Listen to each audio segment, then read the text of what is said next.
Alright guys, welcome back to the channel. Welcome if you're new. Today we have more PlayStation news, rumors, and leaks to go over and cover, so do me a favor before we dive into these topics. If you end up enjoying this video or finding it informative, be sure to leave it a like. It helps the videos out more than you know. And if you are new here to the channel, please consider hitting that subscribe button as well.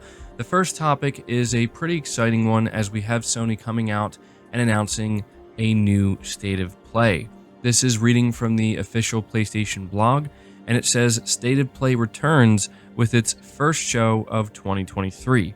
Get ready for new looks at some anticipated games from our third-party partners, as well as a first glimpse at 5 PlayStation VR2 games set to arrive later this year. Then settle in for more than 15 minutes of all-new gameplay details and updates on Suicide Squad Kill the Justice League, the next game from Rocksteady Studios. It will happen on Thursday at 1 p.m. Pacific, 4 p.m. Eastern, 9 p.m. GMT, and 10 p.m. CET on Twitch and YouTube. So yeah, this is something that actually I will say is not that much of a surprise. It feels like it's been quite some time since Sony has done a State of Play, so the timing feels right. It's worth noting that this falls in line with a rumor we just heard recently about how Sony is going to do what was called a low-key State of Play towards the end of February or possibly the beginning of March, and then that's going to be followed by a bigger showcase that everybody's been waiting for that will happen before E3. So, we can check this off the list. This is happening. That rumor was true, at least when it comes to the State of Play. And so looking at what we can expect here, it seems like it's going to be a relatively longer State of Play. This could be maybe about 35 minutes, maybe even close to 45 minutes, because as it says here, they're going to have 15 minutes of gameplay, or what will essentially be a dedicated State of Play for Suicide Squad Kill the Justice League. Now, this is a game I'm somewhat interested in. I feel like I really need to see more of it, so I'm actually really glad that they're doing this because I want to get a better look at this game. Obviously, I'm a big fan of Rocksteady. They did great work with the Arkham series, but seeing the direction they're going in with Suicide Squad Kill the Justice League, definitely interested in learning more about this game. And so we're going to get some new VR titles, and there will be some third-party games as well. Just so people aren't confused, as far as I understand, we're not seeing all VR2 games when it comes to third-party. It's going to be a mixture of both PSVR2 games as well as just like regular PlayStation games. So I wanted to emphasize that as well. But there you go. This is the announcement that Sony made today, the first State of Play for 2023, and I will close out this topic by letting you know, yes, I will be live streaming this and reacting to it. So yeah, look forward to that. Hopefully you guys can come hang out with me and we can enjoy it together. But we're going to move on to the next topic, which talks about the Legend of Dragoon that was just recently announced to be part of PlayStation Plus Premium. It is going to be getting trophy support. So there's a story here that comes from PlayStation Lifestyle, and it says the Legend of Dragoon will be supported with trophies, according to a new report. The beloved PS1 classic will be part of the upcoming PS Plus Premium Games lineup, which is scheduled to go live today on February 21st. This was discovered by the individuals over at True Trophies, and they claim that they were told by a trusted source that this game will in fact be getting trophy support, but they may or may not be available at launch. And it turns out that they will be, and the list is out now. So yeah, this article was obviously updated to reflect that, but this is something that I think a lot of people are going to be very excited about, because people are already excited enough to be hearing that the Legend of Dragoon is going to be part of this PS Plus Premium lineup, but adding trophy support to it really is a big deal to a lot of people. But continuing to talk about PlayStation Classics, apparently they're no longer going to be exclusive to PlayStation Plus Premium. You will be able to buy these games outright from the PlayStation Store. Again, coming from PlayStation Lifestyle, it says following this week's PS Store refresh, which included the PS Plus Extra games going live, new PS1 classics were added. Normally, these games are only available to PS Plus Premium subscribers, but it looks like Sony has flipped the script and made them purchasable by anyone. New PS1 classics, including Wild Arms 2, Harvest Moon Back to Nature, and The Legend of Dragoon, no longer require PS Plus Premium to play. Instead, they can be bought outright and not tied to a subscription.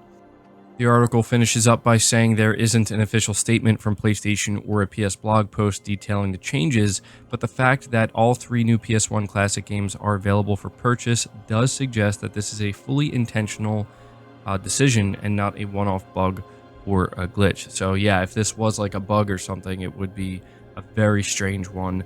But to me, yeah, this does seem clear that Sony is now going to begin selling these classics by themselves. So let me know what you think of that. We're moving to the next topic though, which comes from gamesindustry.biz. We have an important update when it comes to the Microsoft Activision Blizzard situation, specifically pertaining to Sony. It says here, Sony remains opposed to Microsoft's acquisition of Activision Blizzard, despite the two companies meeting in Brussels today. But Microsoft has reached a deal with Nvidia, which will see Xbox games that are also on PC released on Nvidia's GeForce Now cloud service. This will include Activision Blizzard games and Call of Duty if the deal goes through. It follows a similar deal the firm has signed with Nintendo. Persons familiar with the situation told GamesIndustry.biz that a deal is not close earlier today, and it's a report backed up by Microsoft's Brad Smith in a post-hearing press conference. It follows a closed hearing at the European Commission as Microsoft tries to convince the European regulator to approve its bid to buy the Call of Duty publisher. Smith addressed regulators in a briefing with media where he urged them to approve the deal, arguing it will enable more gamers to access these games. In a statement to GamesIndustry.biz, Activision Blizzard added, quote, "The European Commission's mission is to protect European customers, not the global market. Sony is attempting to undermine that goal to protect its 2-decade dominance in video games. We are confident regulators will find that our proposed merger will enhance competition and create greater opportunities for workers and better games for our players," end quote. Other companies at the hearing include Activision Blizzard itself, Google, Nvidia, and other interested parties and game experts. So yeah, this is a pretty important update because it confirms something that shouldn't be surprising, but there was a little bit of speculation in the past week that maybe Sony and Microsoft were meeting secretly to try to work something out. But now, we're hearing that Sony is still completely opposed to this deal and is not backing down. And so, yeah, again, not the most surprising thing, but considering this is really beginning to escalate and we're seeing things like this happening, where they're all meeting in Brussels, it's only going to continue to escalate. And I think it's safe to say at this point that, yeah, Sony's going to take this to the end and see it through when it comes to being opposed to it.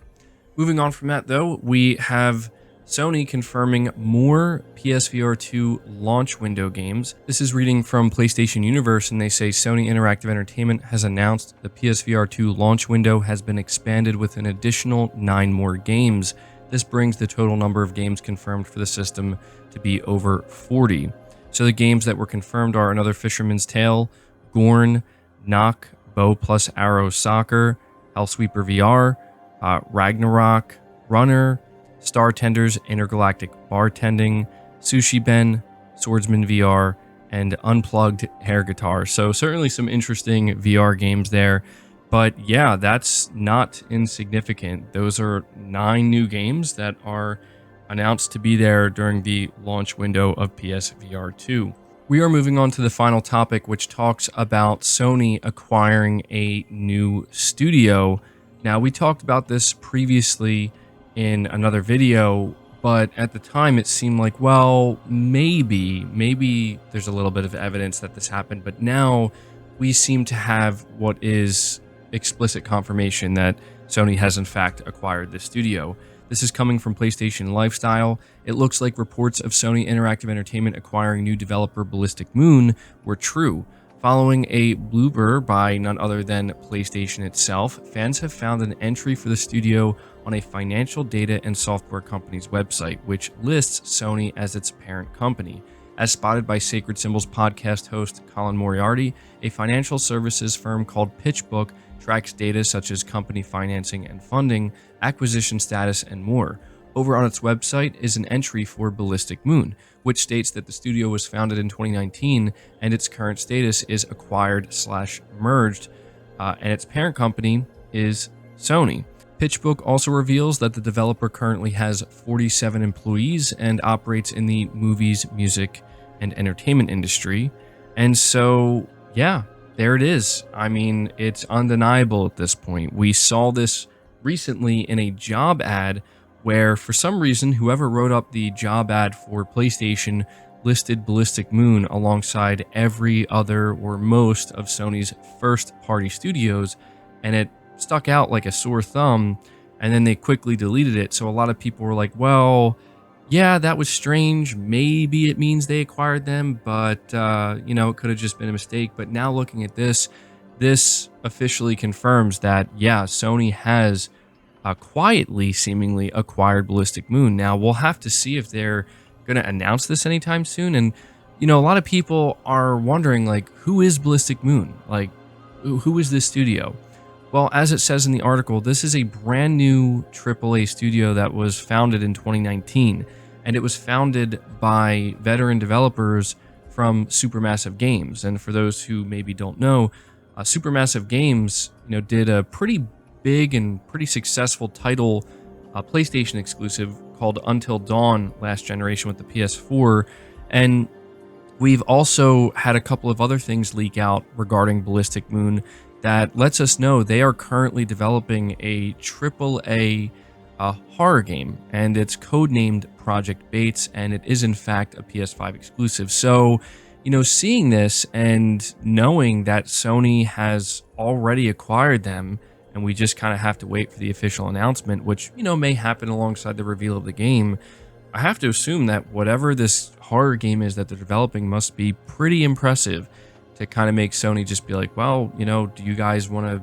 join us and become a first-party PlayStation studio? Now, I will say, if somehow, some way, you know, this turns out not to be true and PitchBook, you know, it just somehow is out here lying about this, I would be quite shocked.